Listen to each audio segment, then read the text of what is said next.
Hello. Hello.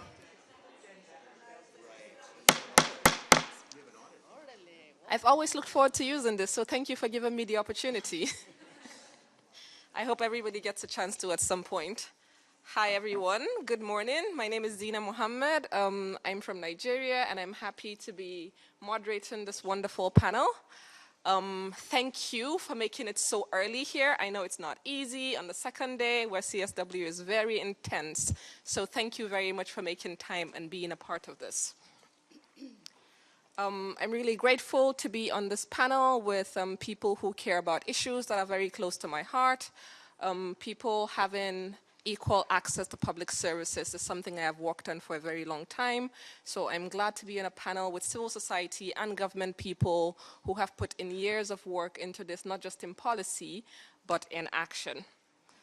Social protection and access to people with disability or people who are intersex, trans, gay, bisexual, or any of the letters that fall under the alphabet soup, we'll say, is something that happens every day, not just in countries that have discriminatory laws, but also in countries that are progressive. I know that a lot of us here have either faced discrimination or unequal access to social protection and services, or at least know one person who has faced discrimination. So I'm happy to speak to people who are finding solutions and are being able to ensure that we can share the stories of resilience, actions, and strategies that have been put in place. So here on the panel with me today is Hilary Spencer, the director of UK Government Equality's Office, which works on policy and for women and people who are SOGIESC. We also have Mariana Vinico. Mariana Vinico is a journalist, a social communications expert, and has been working on human rights for over 30 years. Is an expert on gender and LGBT rights. We also have Nada. Nada Chayajit is an intersex and trans advocate from Thailand and has been working on this issue since 2006, internationally and nationally. Nada presently heads the policy work at Mahuchan Party in Thailand. And we also have Terry Dogood. Terry Dogood is, give me a second, is it assistant? Parliamentary Secretary. The Parliamentary Secretary to the Minister in Canada. And I'm happy to give the floor to Hilary, who will start us off. Thank you very much. Good morning, everyone. Thank you. Good morning, everyone. That's very breezy for a Tuesday morning. Thank you. So, as the director of the UK Government Equalities Office, I'm really pleased to be here today and to discuss with all of you how we can best build LGBT inclusive public services, both in our home countries and abroad. The UK's vision is that everyone, regardless of their sexual orientation, their gender identity, or their sex characteristics, is able to live safe, happy, and healthy lives where they can be themselves without fear of discrimination. So the UK government has done much to support lesbian, gay, bisexual, and transgender people. From changing the law to allow same-sex couples to marry, to introducing the world's first transgender action plan, we have often been at the forefront of change. But despite these advances, we know that LGBT people continue to face significant barriers to full participation in public life. That's why, in 2017, we launched the National Lesbian, Gay, Bisexual and Transgender Survey. We wanted to increase our evidence base and our understanding of the issues that LGBT people face and to understand where we should focus and take action. The survey received over 100,000 responses and, as far as we know, is the largest national survey of LGBT people conducted in the world to date. The survey has substantially improved our understanding of the barriers that hold LGBT people back, and it also serves as a call to action. We had a specific focus on health, education and safety as 3 known priority areas, but we also asked a range of other questions and allowed space for respondents to tell us what mattered most to them. Our survey showed that many respondents, when they were accessing healthcare, had experienced inappropriate questioning and curiosity from healthcare staff, and that some respondents felt that their specific needs were ignored or not taken into account. It also showed that large numbers of respondents had difficulty accessing healthcare services, and especially gender identity clinics. The survey found that many people had been outed without their consent or had been victims of verbal harassment, but that they didn't report that harassment. 2/3 of respondents said that they didn't feel comfortable holding hands with their same-sex partner in public. In addition, very few respondents felt that their education had prepared them for life as an LGBT person. So we clearly have more to do to build inclusive public services that work for everyone, and our government is committed to taking bold action on the results of the survey. We published an LGBT action plan, which explains how, in response to the survey, we will advance the rights of LGBT people both at home and internationally, and improve the way that public services work for them. The action plan is about practical actions, but also about culture change. It sets out 75 actions, including a focus on health, education and safety, but also a range of other areas. And we've agreed several £million of funding to fund several commitments in there. A key one of those is establishing an LGBT advisory panel, which will help us develop our actions in response to the survey and hold us to account for delivering against them. We've launched an LGBT health and social care fund, which will provide funding for projects that tackle health inequalities, including an LGBT national healthcare advisor. We run an anti-homophobic, biphobic and transphobic bullying programme in 1,200 of our schools, and we're now extending this.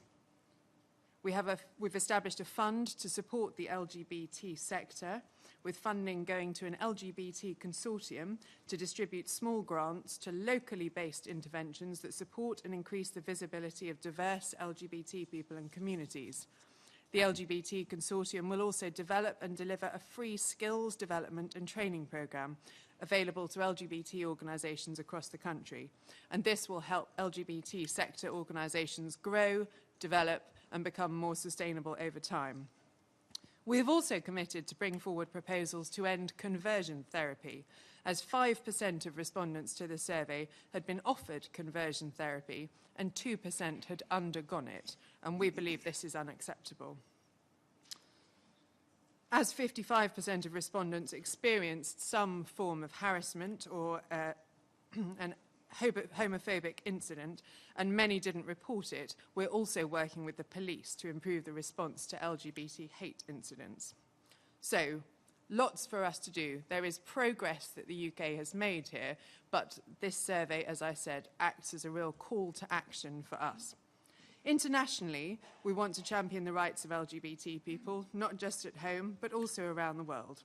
Discrimination is against the core principles of international development and humanitarian aid. Aid must be impartial and not based on nationality, race, religion, or political point of view. It must be based on need alone. Discrimination damages not only societies, but holds back economies. Countries cannot fully develop while they oppress minorities, and by excluding certain groups, countries hold back their potential. Communities are stronger when they stand together and include all of their elements. This is why the UK has set up a new funding mechanism through the UK Aid Connect to promote LGBT inclusion. Through this, up to £12 million over 4 years will be available for a consortium of diverse organisations, civil society, think tanks and private sector organisations to work on LGBT inclusion. So, in summary, we want to build societies where everyone can feel safe and be happy to be who they are and to love who they love without judgment or fear. I'm looking forward to hearing from other members of the panel and also hearing your thoughts about how we can work together and build inclusive and accessible public services everywhere. Thank you. Well done. Thank you very much, Hilary.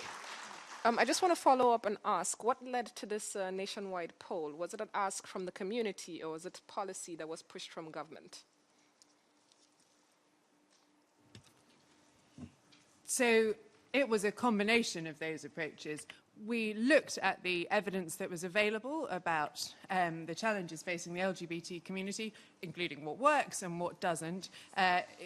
We, as policymakers in the Government Equalities Office, have good relationships with our LGBT stakeholders, and one of the things we agreed with them was that the evidence base wasn't sufficient.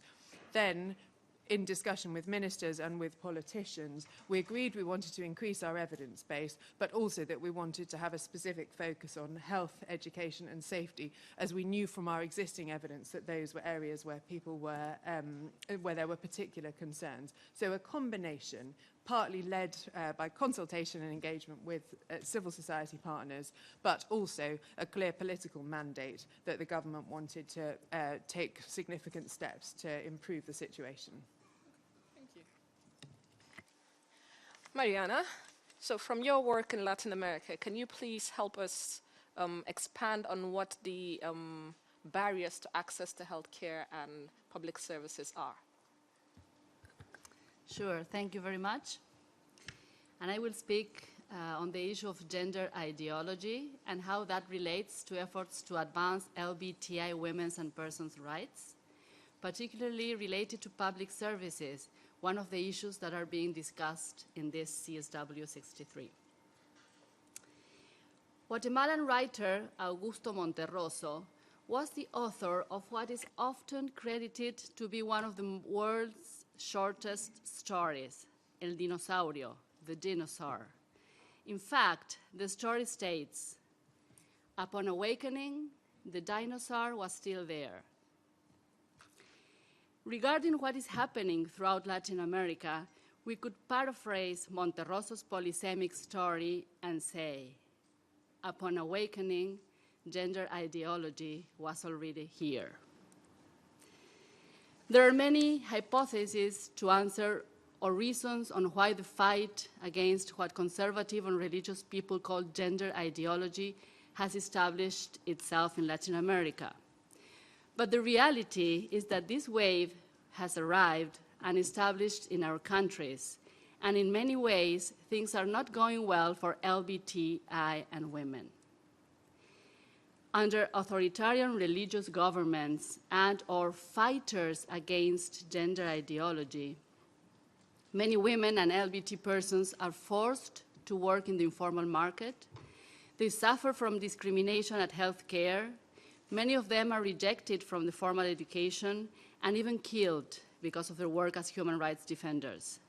Girls and teenagers are denied the possibility of receiving comprehensive sexuality education.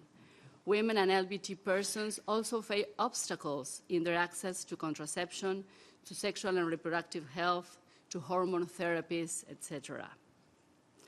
I would like to speak a little bit about what gender ideology is and what some conservative religious people are trying to say gender ideology is.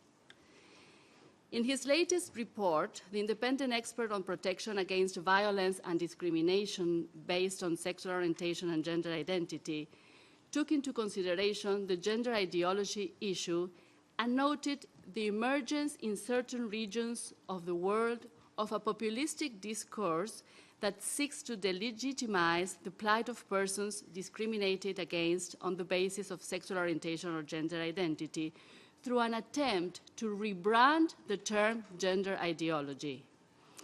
In its original sense, the term refers precisely to the binary system of preconceptions and predetermined gender-based power asymmetries that must be challenged if all humankind is to fully enjoy human rights.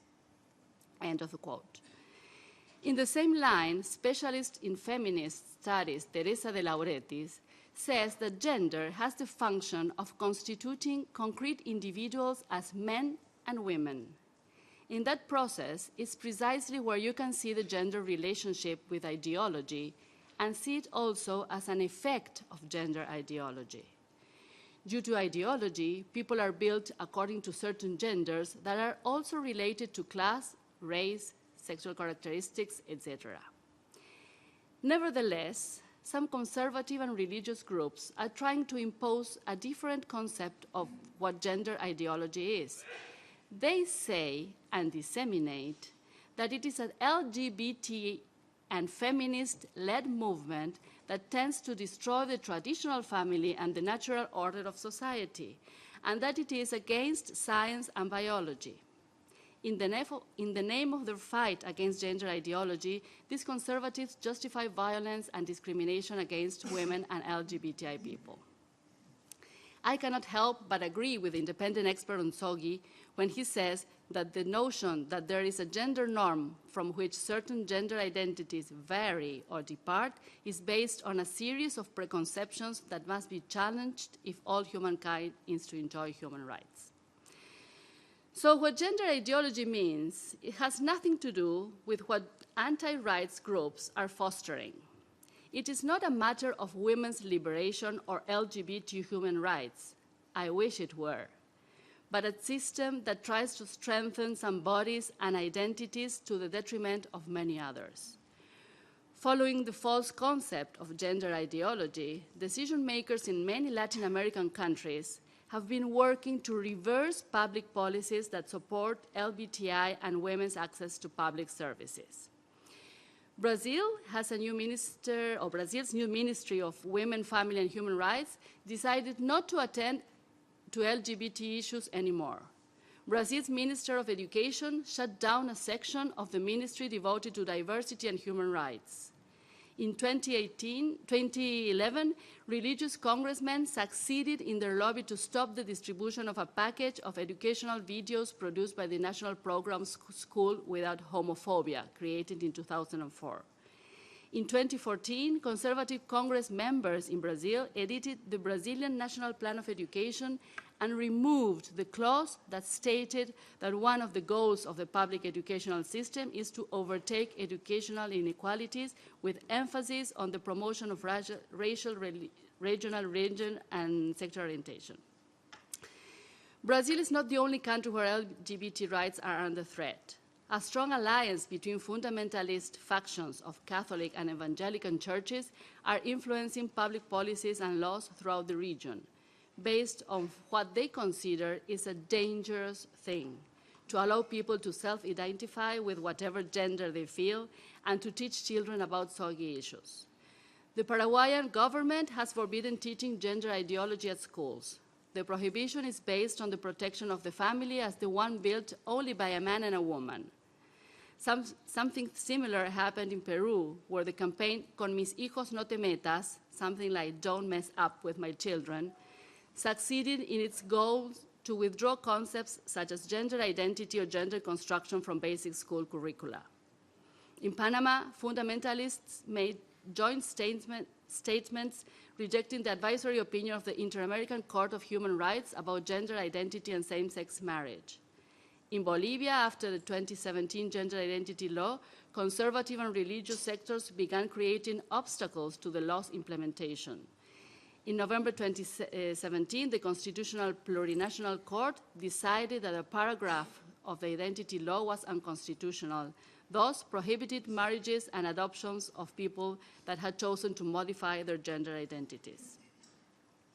Chile has progressed LGBTI rights. Some public policies in health and education implemented a few years ago tend to guarantee inclusion of LGBTI persons in public services. Nevertheless, access to education or to health services are constantly being obstructed by conservative groups. Despite the fact that education is not blocked from LGBTI people, not every school will accept these persons or can guarantee their insertion in that school community. The same happens with health. It is still pending to educate public workers in the care of trans people.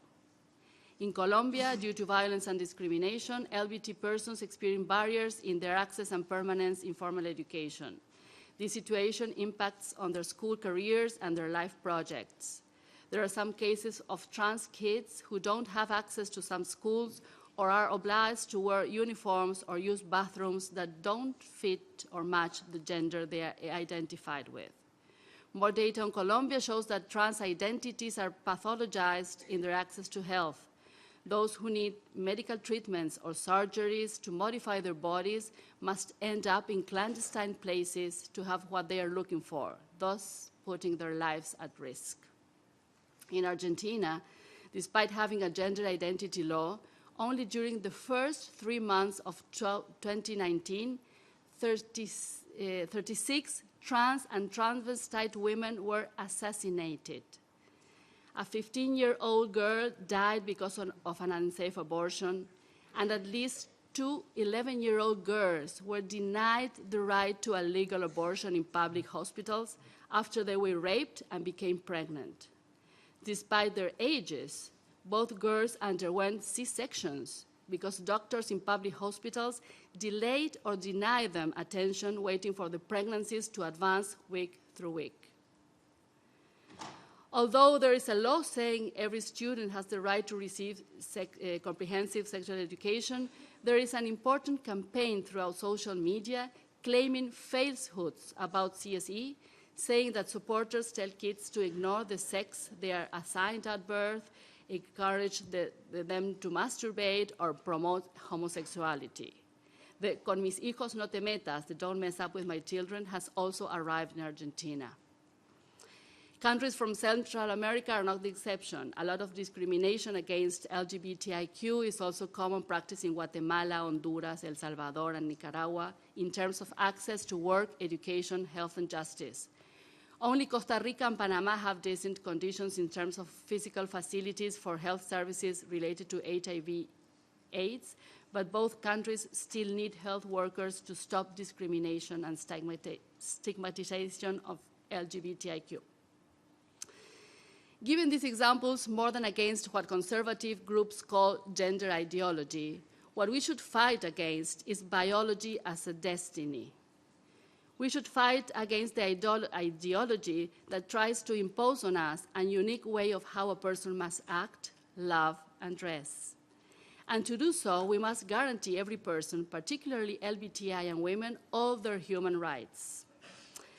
This year, CSW is discussing social protection systems, access to public services, and sustainable infrastructure for gender equality and empowerment of women and girls. None of these goals will be achieved if LGBTI people continue to be discriminated against and excluded. States are failing to fulfill their obligations. In its reports on CSW 63, priority theme, the expert group pointed out that, quote, in the global north and south, east and west, patriarchal anti-liberal sentiments are gaining a steely grip on states' governments that trend towards authoritarianism. The result is a crackdown on rights. Of particular concern is an anti-gender ideology that seeks to strip away the hard-earned progress that feminists have made in extending equal opportunities to women and celebrating differences in human identity and expression. Given this reality, LGBTI rights should not be the bargain chip of CSW's agreed conclusions. Not anymore. Thank you. Thank you very much. Thank you so much, Mariana. Nada, you as a trans activist have had experience filing petitions within your government to ensure that people have access to their own rights. Could you give us a bit of context as to what that means and the importance of having the right policies so that people can access services? Good morning, everybody. I hope you hear me well. I'm very excited to be here and to hearing the story from UK and South America. It's really like bring me into the way that what the story could shape, because I'm from the country that people believe that is a paradise and very welcoming and friendly for LGBTI all over the world. When the situation on the ground and with their own citizens still facing discriminations and stigma toward their gender identity, gender expression, and their sexual orientations. I have 10 minutes to tell the story, so I would just really focusing on what I have done so far. I would like to start with the public health services, which is one of the most key elements to ensure that we're going to have a better life and good life here in no matter what, anywhere else in the world. Thailand is well known for HIV and AIDS treatment and the program to ending stigma and discriminations, also the news infections.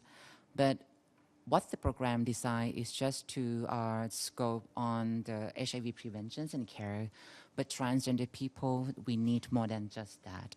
The transitioning process so far are being important and to set up the pilot model within the medical school like Chulalongkorn University together with Thai Red Cross. So they set up the Tangerine Clinic. But as you know that all these facilities that welcoming trans and understand what the true needs of trans people located in Bangkok. But as you know that trans people are all across the nations, and it leaves the burden for the trans people to carry their own responsibility if they want to pass the gender affirming process. So what's happened in overall, if we need to get into the medical facilities, recently, before I take off here, there is a story that is kind of like break my heart because in the Phuket, which is one of the very well-known international tourist attraction, the government hospital doesn't know how to deal with a transgender patient, and they put her in the male ward, so let her experience sexual harassment, and she has to take care of herself by filming the videos about the situation that she experienced and published through the social media to call the attention.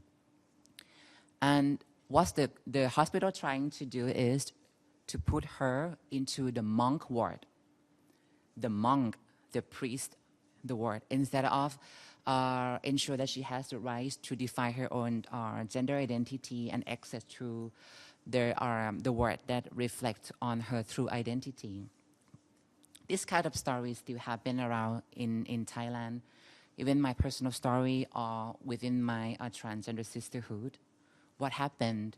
Even so far, we have Gender Equality Act just enacted on 2015, which is take 30 years after Thailand ratified CEDAW Convention. The good point of this law is allow the transgender or people who express their gender expression different from their birth signs to define themselves without certified by medical doctor or psychiatrist. It's allowed these people to access to their rights. Somehow, most of the work to access to justice are in the hand of gender discriminations or consideration committee. And there are 9 people who dedicate their life to promote and protect our transgender persons. But it is about 4 years that at the end we have only 34 cases run through this process. While Thailand has the estimate about our LGBT population about 10%, which is around 6 to 7 million people. Compared to the number of people access to this program, to access to this justice, it shows that Thailand, especially Thai government, has to push harder in order to make sure that we are equal and will be treated equally. One of the examples that I would like to address, which is why I'm here on behalf of this trans support group, namely Transpiration Power. Could you believe that Thailand, so far at the university level, there's still regulations that force people to wear uniform based on their sex as birth assigned? And there are some students, especially trans students, who experience discrimination and stigma because of the lecturer asks them to leave the classroom. And if not, he's gonna terminate the class because she dressed, she wear cross dress, not reflect on her name title. And it become the headlines. why it's become the headline, because this year is 2019, and we are promoting that Thailand is a greater place for gender equalities and welcome everybody, no matter what their gender identity is. But our own people still facing discrimination. Luckily that we have their gender equality bills, which is finally can secure and guarantee the rights as the right of transgender person as a right holder. And we have to announce that it is unbreakable relationship in terms of international human rights mechanisms and conventions that transgender people are the rights holders, and Thai governments or any governments around the world are duty bearers. Instead of pushing forward to ensure that the national policies and provisions are in line with international human rights standards. So from my suggestion that if we could do better, instead of letting these situations go around, from my point of view, the recommendation would be like why we cannot just ensure that the Constitution has the regulations or the principle on gender responsive budgeting to ensure that no matter what institution that represent government entity, we're working so hard like what UK have done to ensure that discrimination will ending. Thank you. Thank you very much, Nada. Thank you for sharing your stories with us and your expertise. We're so grateful. And we have an intervention from the floor from Patrick De Zuta.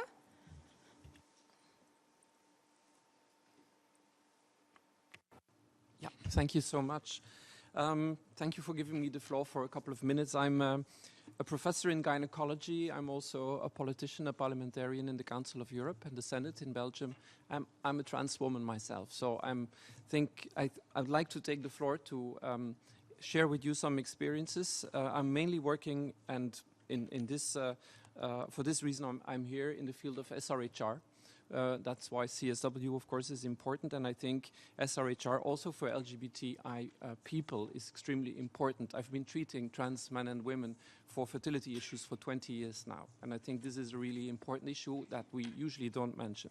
Now, I wanted to share with you some figures on the FRA studies. I'm very happy to hear about the UK initiatives, but I participated indirectly also in the FRA survey of 2014 and then the report in 2016, where a lot of LGBTI people were interviewed, 93,000 at that time, and 1/3 reported discrimination in housing, healthcare, education, social services, and so on.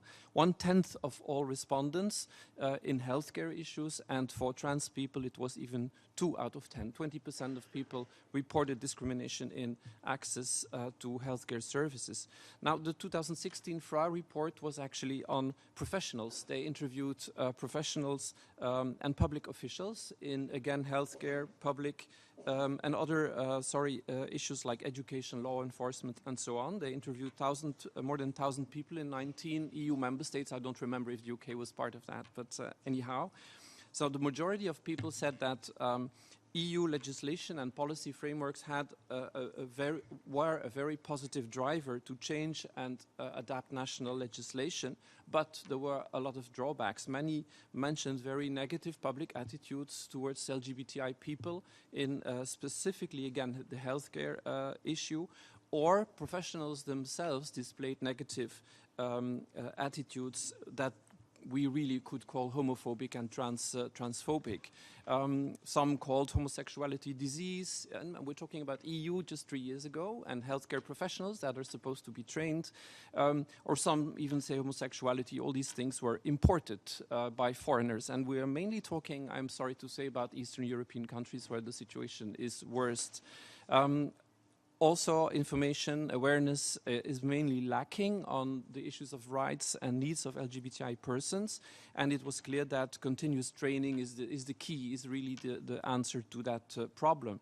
In education, the main problem was that and again, we're talking about EU countries, comprehensive sexuality education, including sexual orientation and gender identity, is lacking, which leads to bullying, discrimination, violence against LGBTI students. Same issues, and I will not repeat them in law enforcement issues. Now, for healthcare, again, I think it's clear that we need LGBTI-sensitive policies and appropriate training, especially regarding trans people, which are the most sensitive issues, because there is a lot of heteronormativity and also cisgender normativity, if I would call it like that. I mean, if you go to a gynecologist as a woman, they will ask you about contraception, they will not even think you might have a female partner. So this kind of heteronormativity is really there. We have countries in Europe where lesbian couples have no access to reproductive care. And we have a lot of lesbian couples from France, for instance, going to Belgium for that. So I think that implementation is key, that education is key, awareness raising is key. And also at the EU level, we have this famous horizontal anti-discrimination directive, which still is blocked by the Council because member states do not want to move forward, and you need unanimity there. So this is really, I think, a very important measure at the EU level that we could think about. And I also want to end by drawing your attention to the Health for LGBTI project, which is funded by the EU, but also a project, of course, on behalf of ILGA Europe. I guess people know what ILGA Europe is, specifically targeting LGBTI people's access to healthcare. And I think that's a very valuable project, and I was very happy to hear about the UK initiative in that respect. Thank you so much. Thank you very much for the kindness of sharing your story and your experiences and the barriers that continue to exist, even in countries that fall within the EU. And we have another intervention from Minister Lindewe from South Africa. Thank you very much. Thank you, moderator, and thank you to your distinguished panelists. I'd like to also appreciate the presence among us in our delegation from South Africa, not only just government, but civil society and NGOs. I also would like to say to you, moderator, we are people who care about issues close to your heart, as you said in the very beginning. It's 25 years of our democracy in South Africa, and we can be able to say that a lot has been done, but we think there's still a lot more that needs to be done. We wish to also thank the co-organizers for this session. First and foremost, the South African Constitution is premised on the fundamental principles of the promotion of human dignity, equality, non-discrimination, and we emphasize non-discrimination of all persons and quest for universal justice. South Africa views the respect for the promotion, protection, and fulfillment of all human rights and fundamental freedoms. Again, we underline all human rights and fundamental freedoms as a critical pillar of our domestic and foreign policy. The principles of our Constitution is guided by a commitment to build a society that transcends a history of discrimination and violence based on race, sex, gender, religion, origin, and sexual orientation.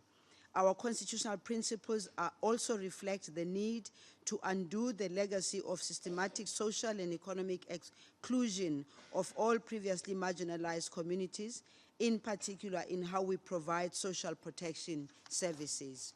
South Africa was the first country in the world to formally recognize sexual orientation and gender identity into our constitution. In 2006, South Africa became the 5th country in the world and the 2nd outside of Europe to legalize marriage between same-sex couples. In the fight for LGBTQ+ rights on the African continent, South Africa leads the way for marriage equality, legal protection against discrimination.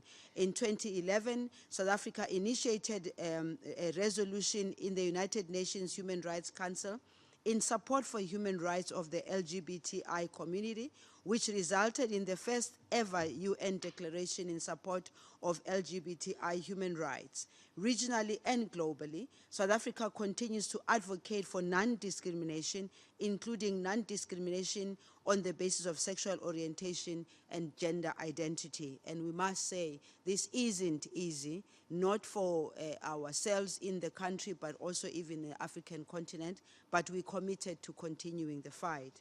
President Ramaphosa recently articulated that South Africa cannot tolerate discrimination against any person on the basis of their sexual orientation or gender identity, and I quote, "The violation of the rights and equal worth of lesbian, gay, bisexual, transgender, or intersex LGBTI people demeans our common humanity as South Africans."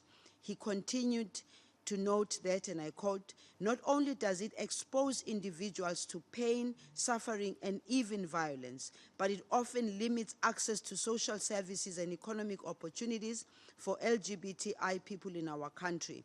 It is not possible to build a just and equal society in such circumstances. It is our responsibility to dedicate every moment to eradicating all forms of racism, of sexism, of tribalism, homophobia, and other intolerances," close quote. Access to healthcare, including reproductive healthcare, is constitutionally recognized right under Section 27 of the South African Constitution. Our Constitutional Court has linked the realization of socio-economic rights to the right to life and adequate standard of living. It enjoins the state to take the reasonable legislative and other measures within its available resources to achieve the progressive realization of all the rights on a non-discrimination basis. Therefore, it is critical that the state adopts targeted measures aimed at addressing the specific and peculiar needs faced by vulnerable groups, including the LGBTI community, to ensure equal access to health care. Notwithstanding the above progressive and robust legislative and policy framework, South Africa continues to grapple with key challenges that face LGBTI community, including the areas such as broader access to services, birth registration, name changes, civil registration and identity documents for transgender persons, even in the midst of laws allowing same-sex marriages, lack of inclusivity and transformation in certain sectors such as sports, although some improvement can be seen. I'm sure you know, we all know of the most popular challenge that we are facing of one of our best athletes. Bullying and violence against LGBTI plus persons, such as young people, especially in schools, stigma, discrimination, and a lack of capacity among healthcare workers, and social attitudes about sexual orientation, discrimination, and gender identity in general, amongst others. South Africa believes that the necessary steps to be taken by the states include the review of relevant legislation to address identified gaps, clarifying requirements for registration of same-sex marriages, ensuring uniform application of standards of practice at all offices, and improving sensitivity training and awareness creation among staff and others. 25 years into South Africa's democracy, South Africa has managed to develop liberal and progressive legislation and policy frameworks aimed at giving maximum protection against discrimination. This anniversary offers South Africa an opportunity to reflect and review our implementation efforts and how we can better strengthen partnership with relevant stakeholders, including civil society and the private sector, to accelerate and give practical effects to the commitments made by the Constitution. And by the way, when it comes to the private sector, sometimes it's always said it's private, so government doesn't get a chance to get in there and see what is happening. So we're looking at an approach at all levels of our communities. South Africa is a diverse nation, and equality does not mean uniformity or that we are all the same. Our country's motto is, and I quote, "Diverse people unite," calls on all of us to build a common sense of belonging and national pride, celebrating the very diversity which makes us who we are. It also calls on us to extend our friendship and warmth to all nations and the peoples of the world in an endeavor to build a better world. We work towards fulfilling our obligations. I thank you.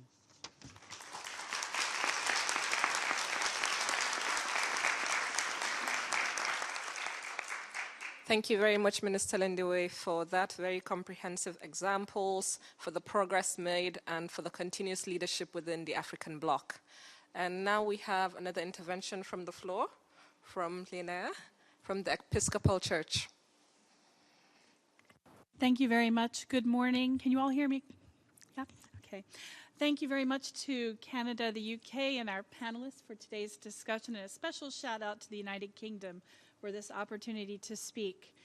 The Episcopal Church is a Christian denomination that consists of nearly 2 million members in more than 15 countries. I can't say that we have comprehensive solutions to today's topic, but we do have a real and compelling story to tell about how a faith community grapples with inclusion, and in our case has tried to widen, albeit imperfectly, its embrace of LGBTQI people. Fortunately for you, I don't have time to tell the whole story, so I'll just give you 3 highlights. First, the Church's inclusion of LGBTQI people stems from a belief in an intentional practice of what we call radical welcome, that we believe Jesus practiced in welcoming and reaching out to the most marginalized of his day. We believe that everyone, regardless of sexual orientation or gender expression, is created equally in the image of God, and that we are called to love our neighbors as ourselves. We don't always do the best job in practicing this, but those are our core beliefs. Secondly, radical welcome finds expression in our churches, schools, and agencies via specific and intentional acts of welcome and provision of services to the LGBTQI community, whether or not they are members of our churches. Churches intentionally identify themselves as inclusive and in safe spaces. LGBTQI persons have available to them social support services geared toward their needs, clubs, youth groups, pastoral counseling, and specific spiritual direction that accommodates their views, preaching, awareness campaigns, biblical and theological explorations, participation in pride gatherings and marches, and local, state, and national advocacy. I want to highlight 2 very specific agencies that do a wonderful job on behalf of the Church in this regard. Those are Integrity USA and the Trans-Episcopal Network, and we encourage you to check them out online. Third, these actions reflect and are accompanied by evolving ecclesiastical theology, policies, and legislation. It's important to stress that this represents an official evolution of our entire church and not just a specific community within our church. In 1976, our church affirmed the place of lesbian and gay members in our churches and their rights to equal protection of the law with all other citizens. Since then, we have pledged pastoral support for suicide-prone gay and lesbian youth, condemned violence against homosexual persons, called upon law enforcement to prosecute guilty persons to the fullest extent of the law, called upon governments to give same-sex couples the same civil protections as heterosexual couples, condemned conversion therapy, widened access to sacramental services, and more recently affirmed same-sex marriages, including the creation of specific inclusive rights of marriage. A positive evolution, but still a long way to go. Our church members do not maintain a single monolithic view, and our church has experienced division and even schism. But we are working intentionally to move in the right direction of including and supporting LGBTQI people. So these are not public services in the sense of the term that we might normally think of them, but we do offer spiritual and community social services that promote inclusion and integration and therefore benefit the social fabric and the general public. We are one of the places that people come when they feel rejected and excluded and are seeking community, especially when they themselves are people of faith. We cannot promise them a perfect world, but we can promise to point to a way of love and one who gave his life for radical inclusion of all and who we seek to follow. So to all present today, we really do mean it and try to mean it when we say the Episcopal Church welcomes you. So come see us down front and let us know how we can support you. Thank you. Thank you for the welcome. I'm sure people of faith will take you up on that offer. And we have another intervention from Irina Mozova. Thank you, Madam Chair, and thank you for giving me the opportunity to reply, actually, your call for some practical suggestions that we could do together, or how we can address the issues that they've been mentioned by the previous speakers. I get a bit inspired by the Hillary's and the outcome of the survey you have done in the UK, and as well by the previous speaker from Belgium, because I'm coming from the European Commission. You have cited that even in the Europe, which is generally very progressive and lacking discrimination, so there are many people they feel to be discriminated, mainly from the transgender and the lesbian community. And yes, indeed, so health, for example, you mentioned this project that we have finalized together with the ILGA Europe as a European Commission. This is precisely a project which addresses the concern in the health area, because the project is not only focusing on the people from the LGBTI community, but even mainly towards the medical practitioners.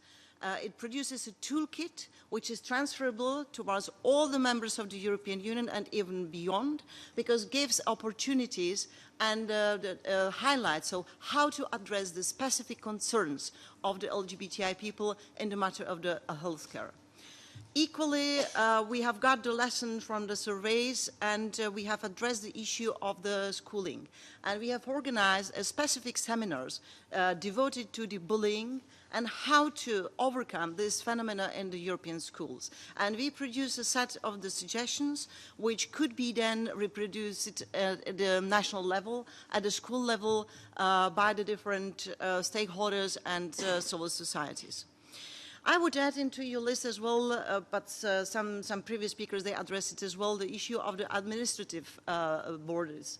And here, I think that there are two things that we have to look at.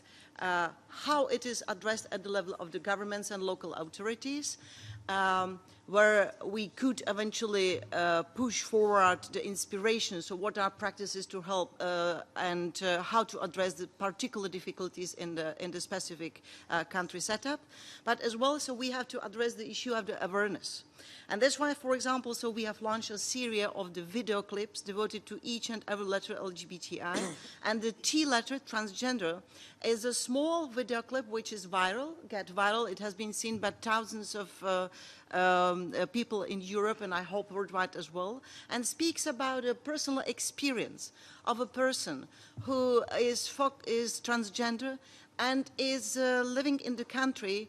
You have mentioned that low acceptance in the Central and Eastern countries in Europe, so precisely in one of those countries in Lithuania, and where even the grandma is speaking about the difficulties that such a trans person is living through. One is not having the necessary documentation which would allow him finally to proceed with the life that he wants. Last but not least, I would like to speak about the hate speech. Hillary mentioned as well the security. I think it's an extremely important pattern, and that's why at the European level, so we have concluded a voluntary code of conduct with the most important IT companies, which are now committed on the voluntary basis to actually delete the hate speech content from the websites, and indeed the transgender and lesbian gender identity. So these are the issues which are most prominently being flagged by them when putting this outside. So last, I would like to say that we are really committed at the European level to address those issues together with the member states, together with the stakeholders, together with the NGOs, even with the churches. We have engaged with the dialogue with the churches as well. And last but not least, a very important element, and one of the previous speakers mentioned as well, these are the businesses. So we have again introduced a kind of the voluntary contribution with the businesses, so-called diversity charters.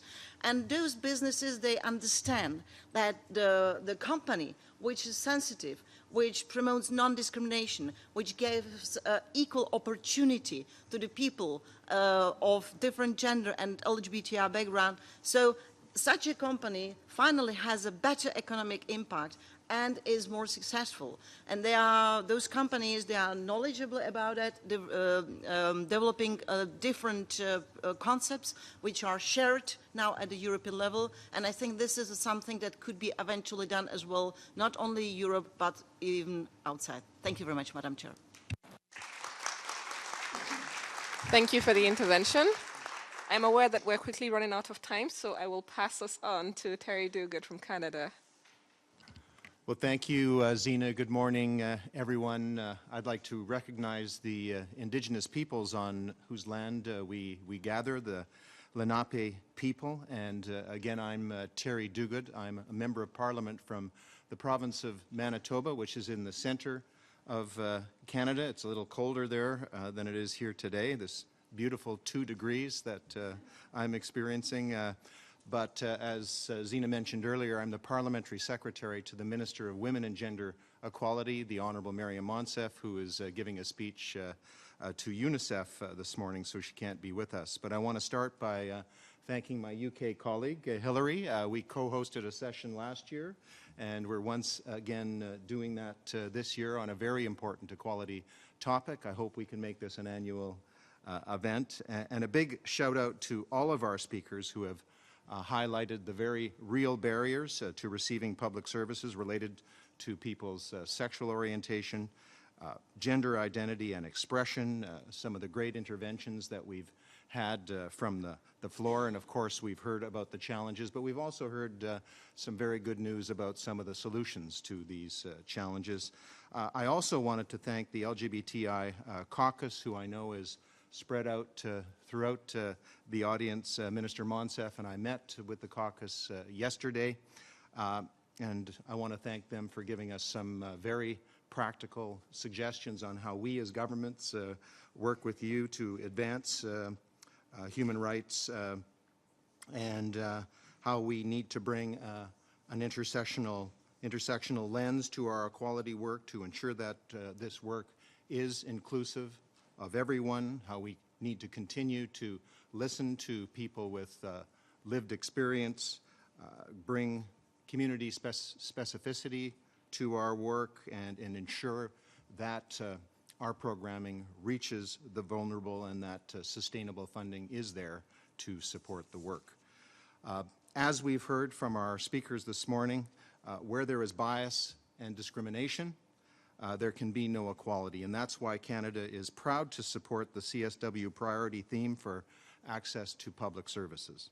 We welcome this opportunity to reaffirm the importance of considering diversity and inclusion when providing public services for all people, including lesbian, gay, bisexual, transgender, queer, and two-spirit people. We know that when these services do not consider people's sexual orientation, gender identity, and expression, this can lead to isolation, exclusion, and inadvertently discouraging people from seeking these essential public services. The 2018 Vancouver Equal Rights Coalition Global Conference was dedicated to the rights of LGBTQ2 people. There, 40 countries affirmed that while important advances have taken place to protect the human rights of LGBTQ2 people around the world, much work remains to be done, including in our own countries. And of course, this is true for Canada. Discrimination in the provision of services has existed in our country ever since settlers brought with them homophobic and transphobic gender norms. For example, Indigenous peoples, once revered for their two-spirit identities, soon found themselves shamed for their self-expression. This discrimination and violence nearly erased Indigenous LGBTQ and two-spirit identities. And this is why the Government of Canada now uses the acronym LGBTQ2 to recognize the important contributions of two-spirited Indigenous values and beliefs to LGBTQ2 communities across Canada. In the fall of 2017, some of you will know, certainly Canadians will know, Prime Minister Justin Trudeau stood up in Canada's House of Commons, our Parliament, and apologized on behalf of the Government of Canada for the systematic, oppression, criminalization, and violence against LGBTQ2 communities in our own country. The Prime Minister stated his hope that in talking about these injustices, vowing to never repeat them, and acting to right these wrongs, we can begin to heal. I was in the House of Commons during his apology, and there were former public servants that were in the gallery, which is, of course, we can visually see them very, very well. There were military personnel, public servants who had been drummed out of their positions in the public service. Some, of course, had offered military service to their country to protect their country, and we shunned them. They were fired. Some of them had criminal proceedings brought against them. The tears were rolling down their cheeks. They were rolling down our cheeks. It was a deeply affecting, emotional moment, which I will never forget as a parliamentarian. And of course, we can never repeat those kinds of actions ever again. Following the Prime Minister's apology, the Government of Canada has been focused on working with LGBTQ communities to support their access to inclusive, quality services. We have also appointed a special advisor to the Prime Minister on LGBTQ2 issues, the amazing Randy Boissonneau, who I know some of you who have met. And we have created a dedicated secretariat to ensure that sexual orientation, gender identity, and gender expression are taken into account when developing federal policies, programs, and laws. A nod to our UK brothers and sisters, we have launched a new Center for Gender, Diversity, and Inclusion Statistics to fill in data gaps and allow us to develop inclusive policies based on evidence while respecting individual privacies. And we're going to lean on some of the survey work that you have done to improve our methods. And at the same time, we have also expanded the mandate of the new Department for Women and Gender Equality that includes sexual orientation, gender identity, and expression. And many of you will be aware, as I wind down, that the Government of Canada recently joined the UN LGBTI Core Group in December 2018.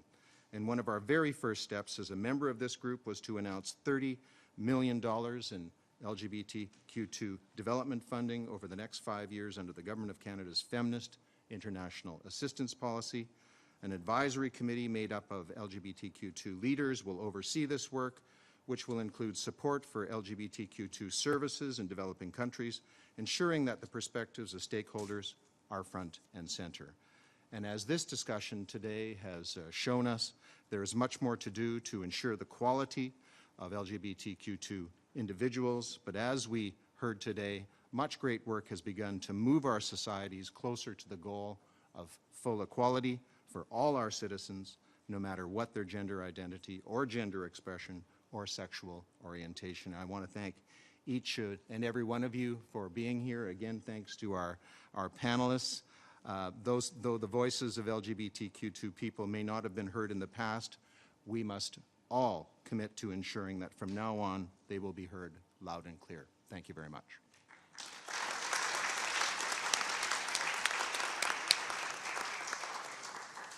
Again, I'd like to thank everyone for making time in their busy schedules to join us here today for this very important conversation. I would like to thank all of the panelists for sharing their stories, their lived realities, their examples, and we can clearly see that it takes all of this to bring along solutions and to bring along successes, and we need funding and policies and toolkits and laws and political will to bring everything together for us to break down the barriers to access. So with that in mind, I hope that this is only the beginning of the conversation, that we will continue it, and I wish you a good morning. Thank you.